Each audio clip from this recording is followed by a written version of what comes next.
Bleak House by Charles Dickens. Chapter 38. A Struggle. When our time came for returning to Bleak House again, we were punctual to the day and were received with an overpowering welcome.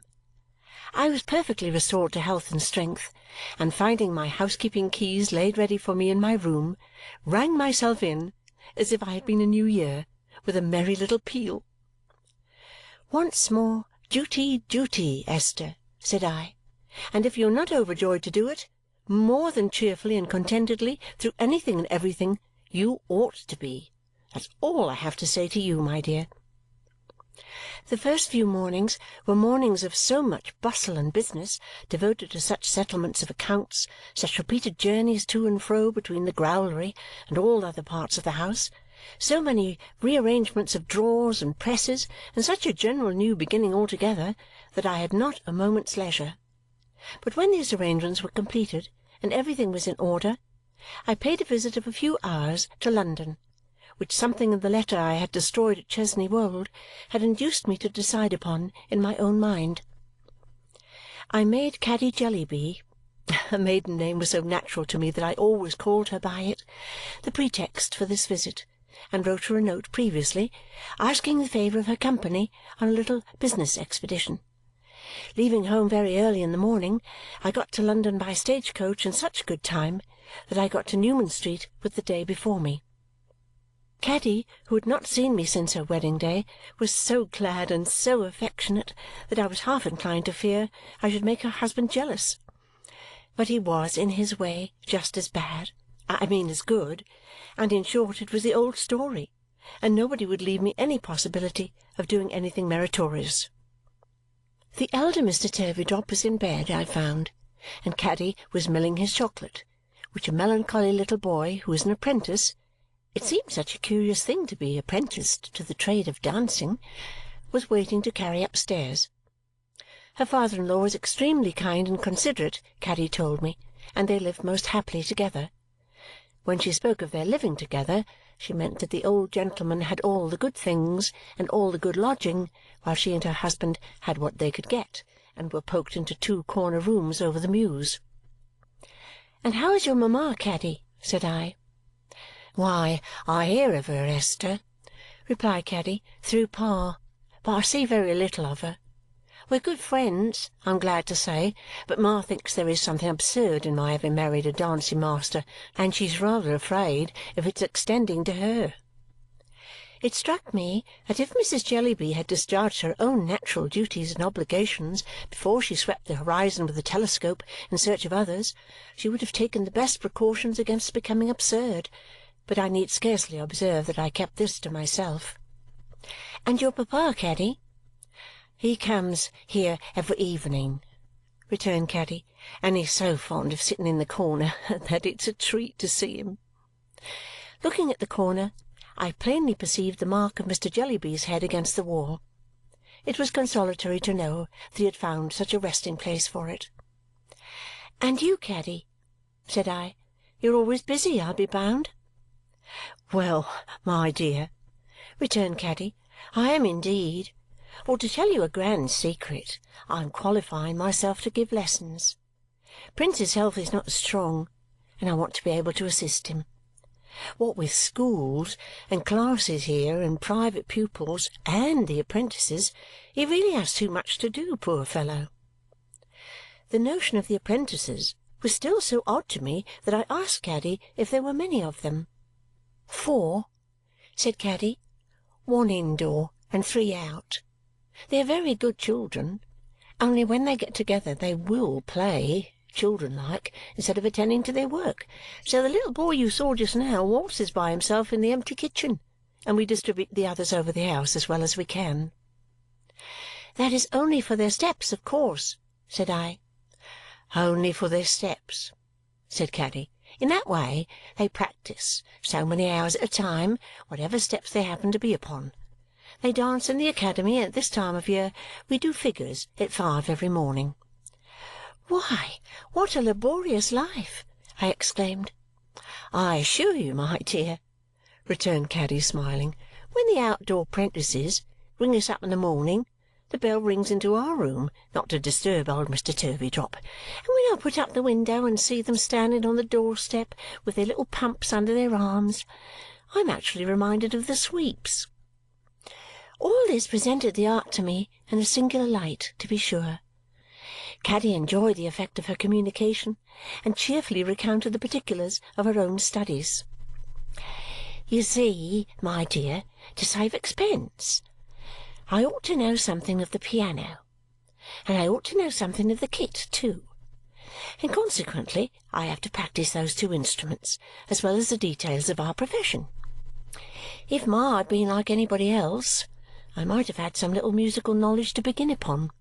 However, I hadn't any, and that part of the work is at first a little discouraging, I must allow. But I have a very good ear, and I'm used to drudgery. I have to thank Ma for that, at all events. And where there's a will, there's a way, you know, Esther, the world over. Saying these words, Caddy laughingly sat down at a little jingling square piano, and really rattled off a quadrille with great spirit. Then she good-humouredly and blushingly got up again, and while she still laughed herself, said, "Don't you laugh at me, please, that's a dear girl." I would sooner have cried, but I did neither. I encouraged her and praised her with all my heart, for I conscientiously believed, dancing-master's wife though she was, and dancing-mistress though in her limited ambition she aspired to be, she had struck out a natural, wholesome, loving course of industry and perseverance that was quite as good as a mission. "My dear," said Caddy, delighted, "you can't think how you cheer me. I shall owe you don't know how much.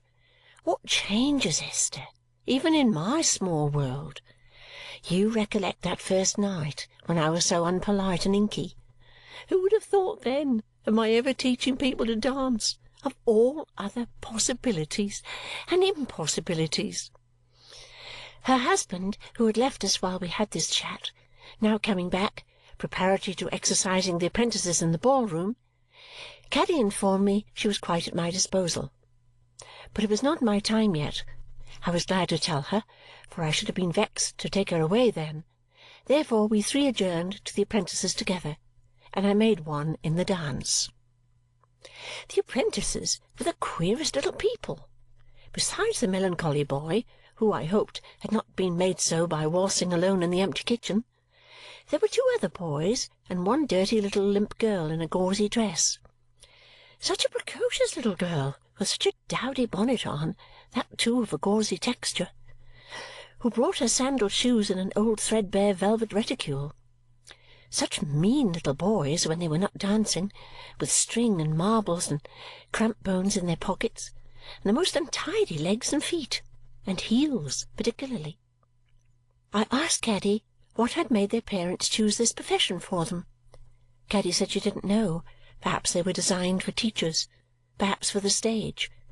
They were all people in humble circumstances, and the melancholy boy's mother kept a ginger beer shop. We danced for an hour with great gravity, the melancholy child doing wonders with his lower extremities, in which there appeared to be some sense of enjoyment, though it never rose above his waist.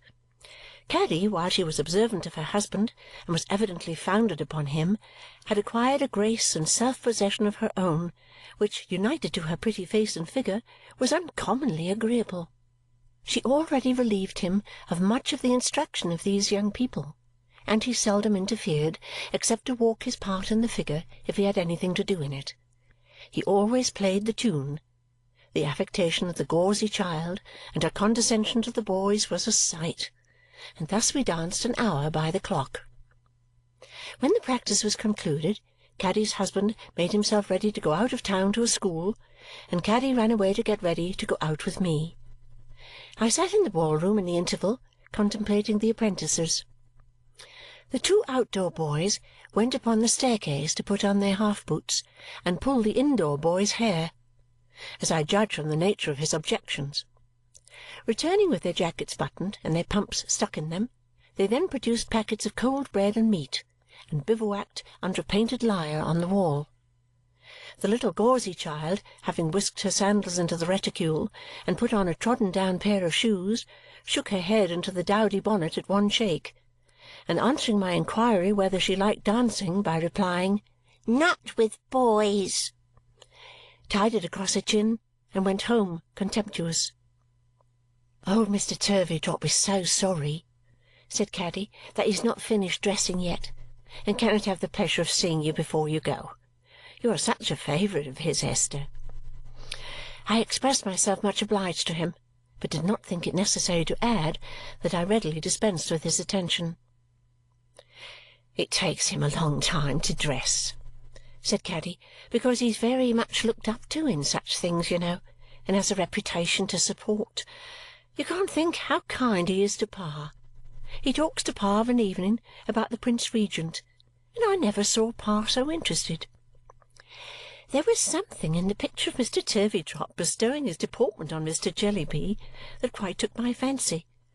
I asked Caddy if he brought her papa out much. "No," said Caddy, "I don't know that he does that. But he talks to Pa, and Pa greatly admires him, and listens, and likes it. Of course I am aware that Pa has hardly any claims to deportment, but they get on together delightfully. You can't think what good companions they make. I never saw Pa take snuff before in my life, but he takes one pinch out of Mr. Turveydrop's box regularly, and keeps putting it to his nose and taking it away again all the evening." That old Mr. Turveydrop should ever, in the chances and changes of life, have come to the rescue of Mr. Jellyby from Borrioboola Gha appeared to me to be one of the pleasantest of oddities. "As to Peepy," said Caddy with a little hesitation, "whom I was most afraid of, next to having any family of my own, Esther, as an inconvenience to Mr. Turveydrop, the kindness of the old gentleman to that child is beyond everything. He asks to see him, my dear. He lets him take the newspaper up to him in bed. He gives him the crusts of his toast to eat. He sends him on little errands about the house. He tells him to come to me for sixpences. In short," said Caddy cheerily, "and not to prose, I am a very fortunate girl and ought to be very grateful. Where are we going, Esther?" "To the Old Street Road," said I, "where I have a few words to say to the solicitor's clerk, who was sent to meet me at the coach-office on the very day when I came to London and first saw you, my dear. Now I think of it, the gentleman who brought us to your house." "Then indeed I seem to be naturally the person to go with you," returned Caddy. To the Old Street Road we went, and there inquired at Mrs. Guppy's residence for Mrs. Guppy. Mrs. Guppy, occupying the parlours, and having indeed been visibly in danger of cracking herself like a nut in the front parlour door by peeping out before she was asked for, immediately presented herself and requested us to walk in. She was an old lady in a large cap, with a rather red nose and rather an unsteady eye, but smiling all over. Her close little sitting-room was prepared for a visit, and there was a portrait of her son in it, which, I had almost written here, was more like than life. It insisted upon him with such obstinacy, and was so determined not to let him off. Not only was the portrait there, but we found the original there too. He was dressed in a great many colours, and was discovered at a table reading law papers with his forefinger to his forehead. "Miss Summerson," said Mr. Guppy, rising, "this is indeed an oasis. Mother, will you be so good as to put a chair for the other lady and get out of the gangway?" Mrs. Guppy, whose incessant smiling gave her quite a waggish appearance, did as her son requested, and then sat down in a corner, holding her pocket-handkerchief to her chest like a fomentation with both hands. I presented Caddy, and Mr. Guppy said that any friend of mine was more than welcome. I then proceeded to the object of my visit. "I took the liberty of sending you a note, sir," said I. Mr. Guppy acknowledged the receipt by taking it out of his breast-pocket, putting it to his lips, and returning it to his pocket with a bow. Mr. Guppy's mother was so diverted that she rolled her head as she smiled and made a silent appeal to Caddy with her elbow. "Could I speak to you alone for a moment?" said I. Anything like the jocoseness of Mr. Guppy's mother just now I think I never saw. She made no sound of laughter, but she rolled her head and shook it, and put her handkerchief to her mouth, and appealed to Caddy with her elbow and her hand and her shoulder, and was so unspeakably entertained altogether that it was with some difficulty she could marshal Caddy through the little folding door into her bedroom adjoining. "Miss Summerson," said Mr. Guppy, "you will excuse the waywardness of a parent ever mindful of a son's happiness. My mother, though highly exasperating to the feelings, is actuated by maternal dictates."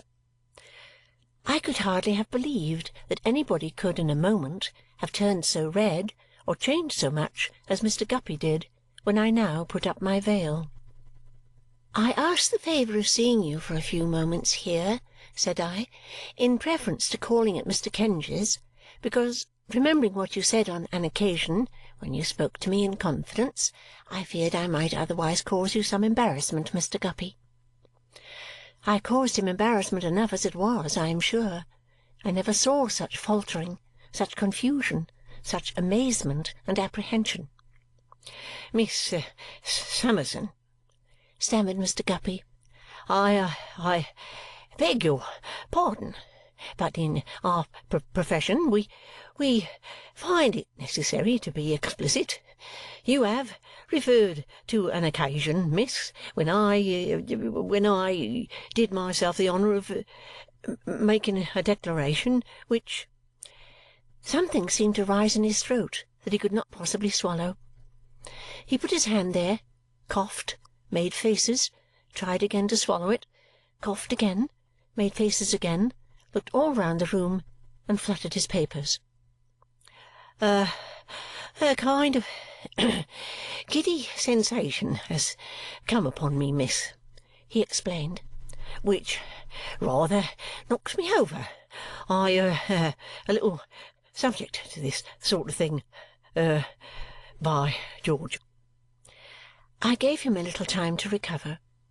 He consumed it in putting his hand to his forehead and taking it away again, and in backing his chair into the corner behind him.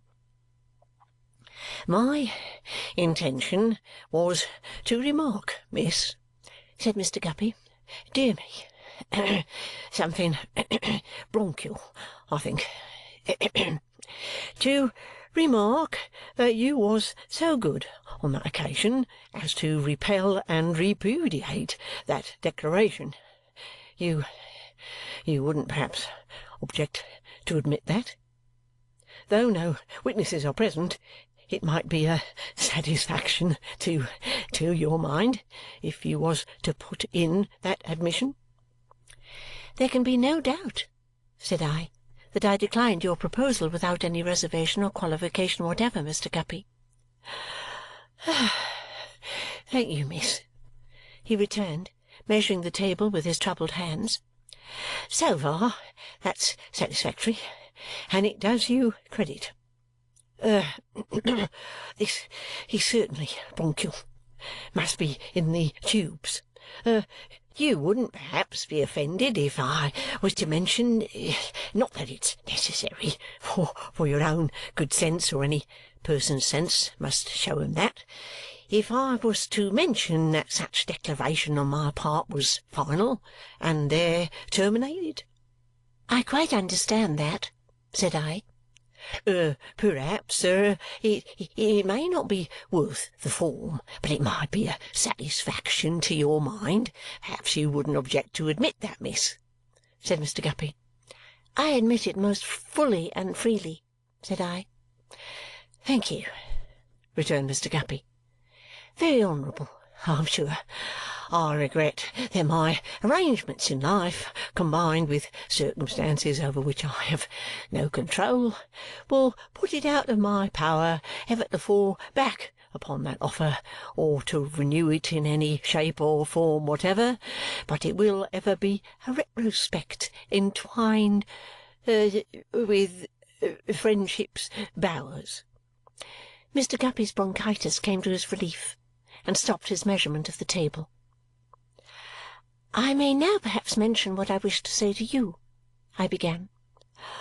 "I shall be honoured, I am sure," said Mr. Guppy. "I am so persuaded that our own good sense and right feeling, miss, will keep you as square as possible, that I can have nothing but pleasure, I am sure, in hearing any observations you may wish to offer." "You were so good as to imply on that occasion—" "Excuse me, miss," said Mr. Guppy, "but we had better not travel out of the record into implication. I cannot admit that I implied anything." "You said on that occasion," I recommenced, "that you might possibly have the means of advancing my interests and promoting my fortunes by making discoveries of which I should be the subject. I presume that you founded that belief upon your general knowledge of my being an orphan girl, indebted for everything to the benevolence of Mr. Jarndyce. Now, the beginning and the end of what I have come to beg of you is, Mr. Guppy, that you will have the kindness to relinquish all idea of so serving me. I have thought of this sometimes, and I have thought of it most lately, since I have been ill. At length I have decided, in case you should at any time recall that purpose and act upon it in any way, to come to you and assure you that you are altogether mistaken. You could make no discovery in reference to me that would do me the least service or give me the least pleasure. I am acquainted with my personal history, and I have it in my power to assure you that you never can advance my welfare by such means. You may, perhaps, have abandoned this project a long time. If so, excuse my giving you unnecessary trouble. If not, I entreat you, on the assurance I have given you, henceforth to lay it aside. I beg you to do this for my peace." "I am bound to confess," said Mr. Guppy, "that you express yourself, miss, with that good sense and right feeling for which I give you credit. Nothing can be more satisfactory than such right feeling, and if I mistook any intentions on your part just now, I am prepared to tender a full apology. I should wish to be understood, miss, as hereby offering that apology, limiting it, as your own good sense and right feeling will point out the necessity of, to the present proceedings." I must say, for Mr. Guppy, that the snuffling manner he had had upon him improved very much. He seemed truly glad to be able to do something I asked, and he looked ashamed. "If you will allow me to finish what I have to say at once, so that I may have no occasion to resume," I went on, seeing him about to speak, "you will do me a kindness, sir. I come to you as privately as possible because you announced this impression of yours to be in a confidence which I have really wished to respect, and which I always have respected, as you remember. I have mentioned my illness. There really is no reason why I should hesitate to say that I know very well that any little delicacy I might have had in making a request to you is quite removed. Therefore I make the entreaty I have now preferred, and I hope you will have sufficient consideration for me to accede to it." I must do Mr. Guppy the further justice of saying that he had looked more and more ashamed, and that he looked most ashamed and very earnest when he now replied with a burning face, "Upon my word and honour, upon my life, upon my soul, Miss Summerson, as I am a living man, I'll act according to your wish. I'll never go another step in opposition to it.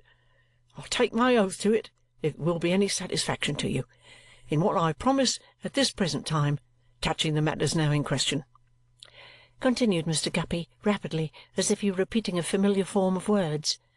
"I speak the truth, the whole truth, and nothing but the truth, so—" "I am quite satisfied," said I, rising at this point, "and I thank you very much.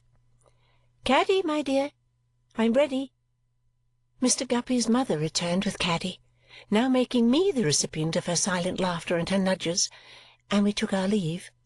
Mr. Guppy saw us to the door with the air of one who was either imperfectly awake or walking in his sleep, and we left him there staring.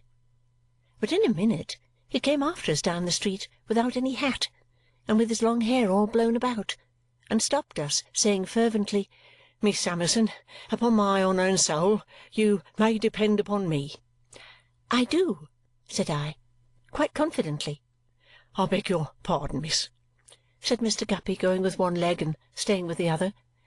But this lady being present, your own witness, it might be a satisfaction to your mind, which I should wish to set at rest, if you was to repeat those admissions."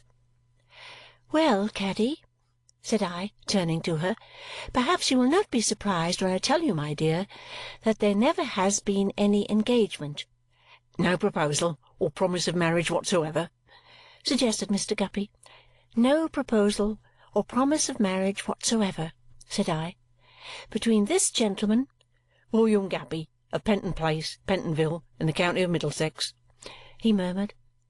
"Between this gentleman, Mr. William Guppy, of Penton Place, Pentonville, in the county of Middlesex, and myself." "Thank you, miss," said Mr. Guppy. "Very full excuse me, lady's name, Christian and surname both?" I gave them. "Married woman, I believe?" said Mr. Guppy. "Married woman. Thank you. Formerly Caroline Jellyby, spinster, then of Thavies Inn, within the City of London, but extra parochial, now of Newman Street, Oxford Street. Much obliged." He ran home and came running back again. "Touching that matter, you know, I really and truly am very sorry that my arrangements in life, combined with circumstances over which I have no control, should prevent a renewal of what was wholly terminated some time back," said Mr. Guppy to me forlornly and despondently. "But it couldn't be. Now, could it? You know, I only put it to you." I replied it certainly could not. The subject did not admit of a doubt. He thanked me and ran to his mother's again, and back again. "It's very honourable of you, miss, I'm sure," said Mr. Guppy. "If an altar could be erected in the bowers of friendship, but upon my soul you may rely upon me in every respect save and except the tender passion only." The struggle in Mr. Guppy's breast and the numerous oscillations it occasioned him between his mother's door and us were sufficiently conspicuous in the windy street, particularly as his hair wanted cutting, to make us hurry away. I did so with a lightened heart, but when we last looked back, Mr. Guppy was still oscillating in the same troubled state of mind. End of chapter 38.